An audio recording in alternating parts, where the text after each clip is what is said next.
ეს არის სოფელი არხოტი,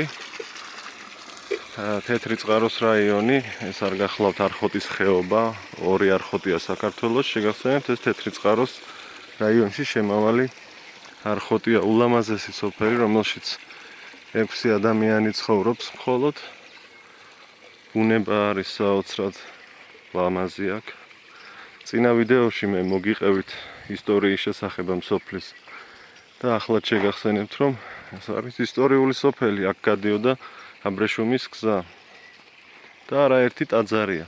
და სხვათა შორის ერთ-ერთი ტაძრის გარე ტერიტორიის და შიდა ტერიტორიის გაწმენდვის და დასუფთავების მიზნით ჩამოვედით აქ, რომ ასე ვთქვათ, გადავარჩინოთ გარკვეულწილად ინგრევა ტაძრები, ინგრევა და არც ყურადღება არ არის სამწუხაროდ შესაბამისი სტრუქტურების მხრიდან.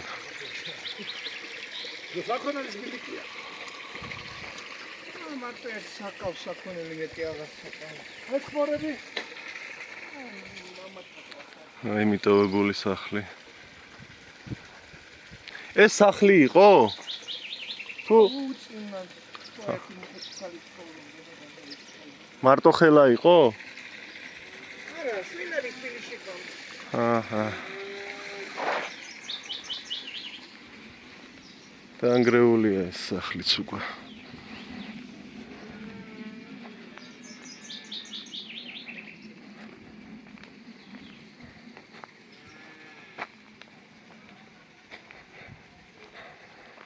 მოქმედი მანქანა. მოქმედია, ხო? ეს არის ასწაული, რომ წყობა კარგად უვლით და იმიტომ მუშაობს ამ დრომდე.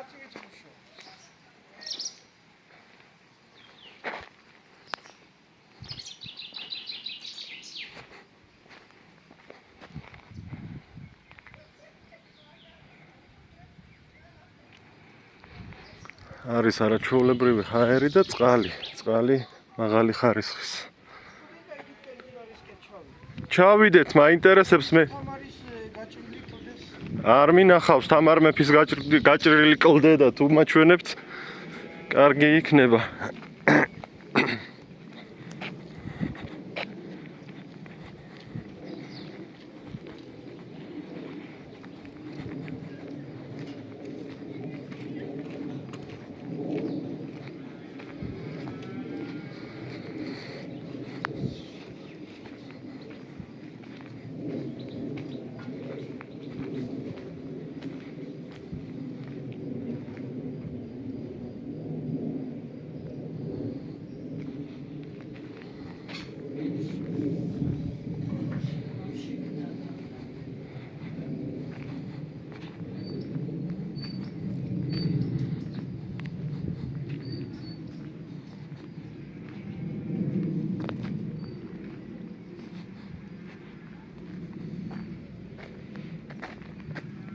თვითმფრინავის ხმა ისმის.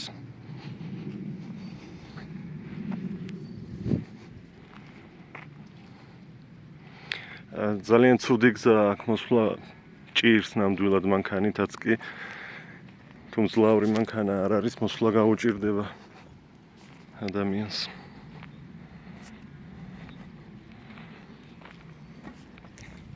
კუდა. კუდი აქვს ცოტა უცნაური და ამიტომ ქვია კუდა. მოკლე კუდი. რამდენი ეკლესიაა? ძალიან ბევრი ეკლესია, იმ დროს ტელევიზორშიც იყო. გუშინ სიმყური თუ გუშინ სიმიყო.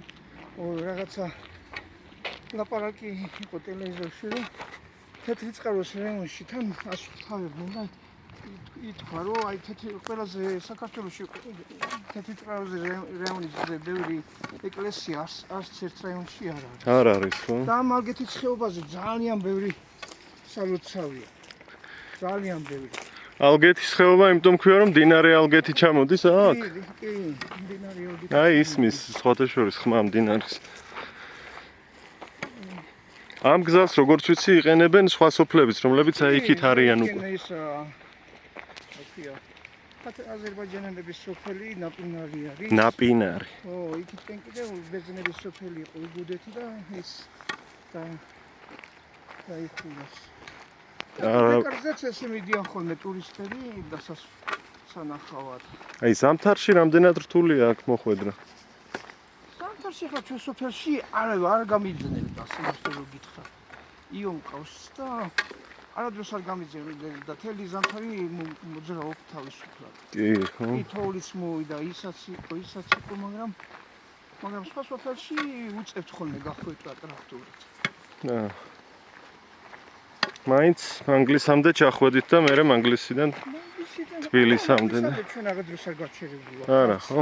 არც უნდა ჩვენ გზას არც დავჭირდა გაწმენდა. კი, როგორც ასეთი მყარი არის, გზა ცუდია მართალია, მაგრამ ნუ აქ ახლა მაინც მყარია. ისეთი დიდი პადიუმი არ არის. ხო. ეკლესიის პადიუმია, აი ეგ არის ისიო. არჩინი აქ დიდი პადიუმი არ არის და მეზობელ სოფლებში ისეთი პადიუმებია, რომ რა ვიცი, კილომეტრებით არის პადიუმი. ხო. აქედან მოდის ელექტროენერგია თუ აქედან სხვა სოფლებისკენ მიდის? ჩვენ სოფლიდან მეორე სოფელში გადადის ჩინჭიანში. ხო.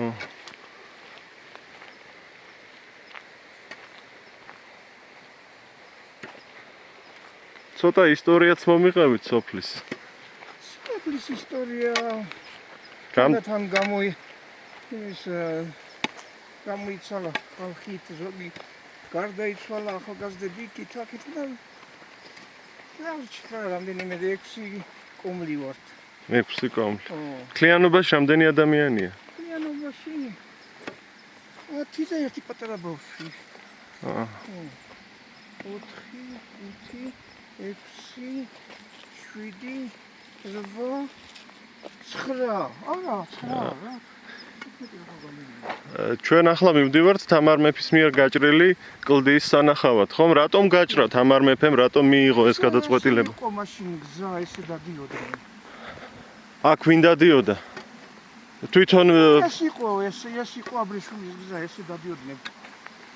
და თვითონ ეს წალკა ჩერეზინით ესე გამიდიოდნენ, ესე გადადიოდნენ. ნახეთ რა ლამაზია ეს ადგილი.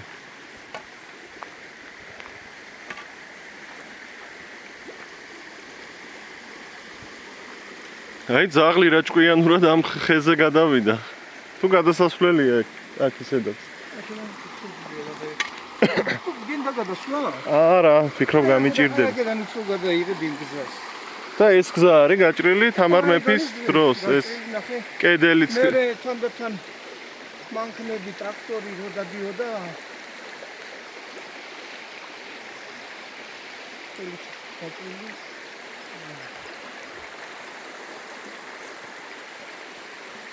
ეს ხები ახლა ხანებში აი 90 წლების მერე იმას აქნა წამოვიდა ეს ხები, თორე ადრე არ იყო. აქ აგუბუებდით ხოლმე და საბანაოს ვაკეთებდით ხოლმე. რას აკეთებდით? საბანაოს რა. საბანაოდ, ხო? გუბეს ტრაქტორს გამოვახვეტინებდით ხოლმე და ვანაუდით ხოლმე ბავშვები. თუ წყალი ადიქდებოდა რა, დაგიშვილი და მე კიდე აქ აწერია ხოლმე უფრო იქით მხარეს სანამ აქ მოვა კაცი რომ აი არიბანაოთო და აი ეს ქვიშა რომ არის აი ასეთი ნახეთ ხომ არ ეფლობა ადამიანი და არა რატომ არიბანაოთ სადაც აი სანამ თქვენამდე მოვიდოდით სულ აბრებია გაკეთებული არ შეხვიდეთ მდინარეში ეს არის ნაკრძალი რა ალგეთის ეროვნული ტყე-პარკია ხო მე ვიცი რომ თევზაობა შეიძლება და ნადირობად სამასრაბოა შეიძლება. რა ცხოველები გინახავთ თქვენ მაგალითად აქ? დათვი? კურდღელი, ველური. მელა. ტურა ერთი პერიოდი იყო, ეხლა კაი ხანი აღარ მინახია ტურა. გელი. დათვი. ირემი არის? კვერნა. შველი. აი ზაიაკ ისა პროსტ ეხლა გაგმოსახს რო აკეთებენ. აი ხმაში აღარ მოდის აქ ახლა. ხო, ხმაური რომ არის. აი ხედავთ ხოლმე გაღმა გადია ხოლმე. ძირითადად აქეთკენ უფრო ეკედლებიან, იმიტომ რომ აქ არავინ არ ანადირობს, არავინ არ ხო, და აქ აფარებენ თავს. აქეთ უფრო აფარებენ თავს.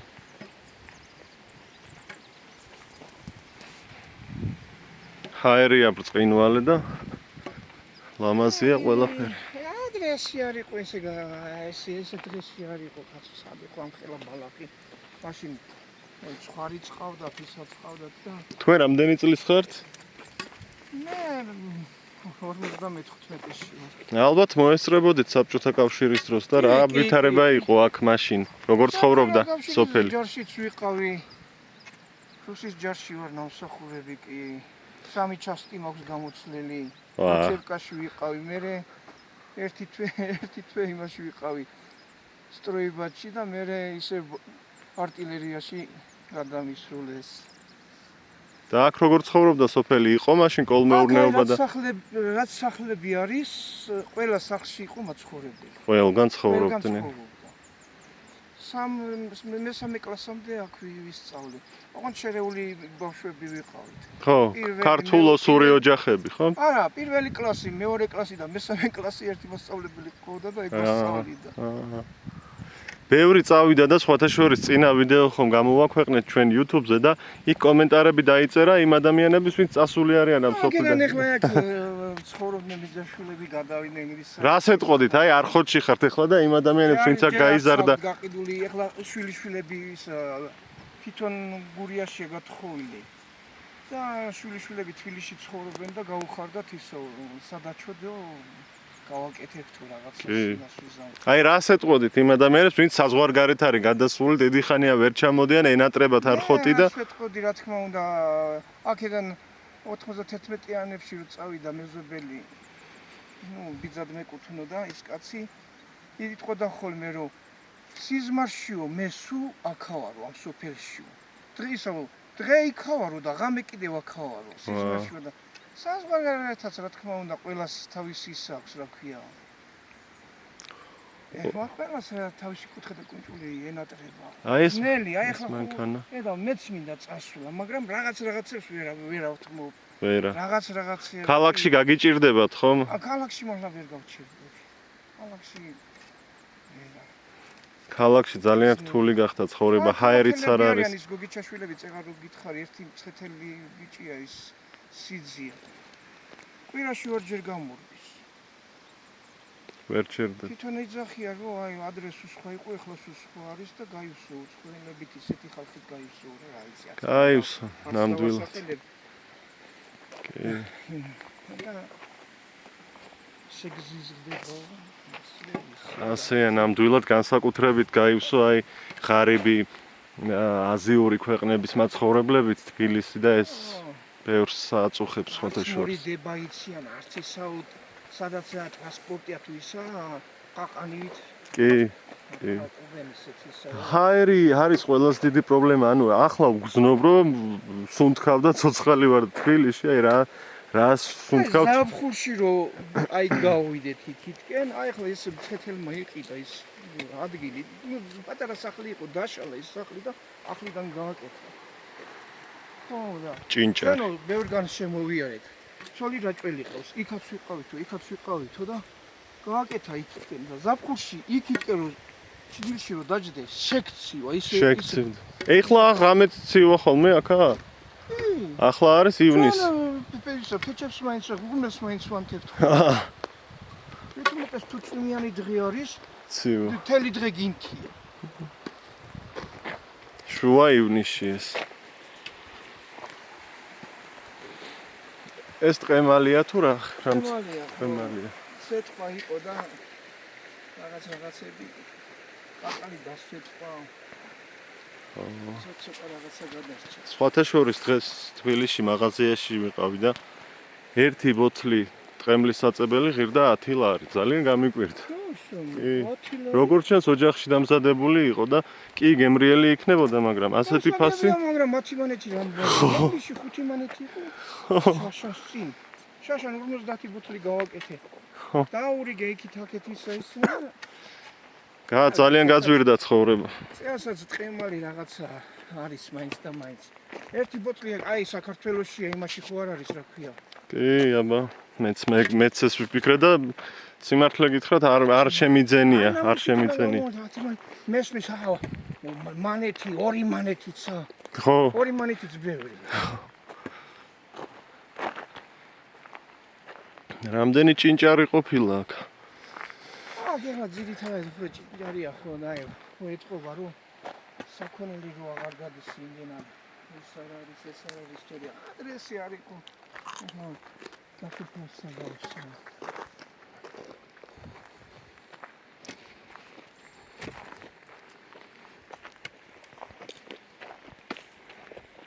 ჩემი დაძმა ვლადიკავკაზში ცხოვრობენ ორივე. ვლადიკავკაზში არიან. ხო ძალიან ლამაზი ქალაქია ვლადიკავკაზი სხვათა შორის.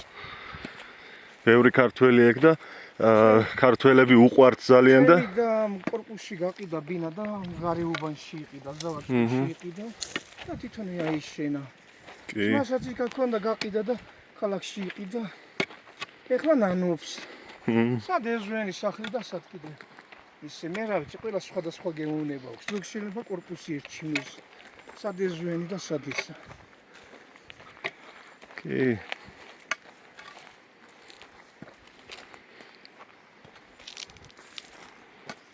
ეს კაკალია.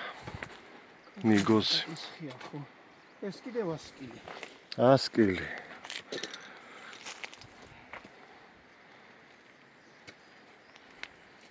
ეს კიდევ მეზობელში ფიქრი გადადის. აჰა. რამდენი ადამიანი იქნება დარჩენილი? 4 კოვლია და 1 2 6 6 ადამიანი. 6 სული ცხოვრობს, 4 ოჯახი, 6 სული. აქ რა იყო? სახლების ნანგრევები. სახლების. ეთყობა რომ ძველი აშენებული სახლი იქნებოდა. ამ სახლში რომ ბატონი ცხოვრობს, სახელი დამოვიწყდა. ვახო. ალბათ შემდეგ გამოგხედავს მოგვიანებით. არა, აქ არ არის. არ არის.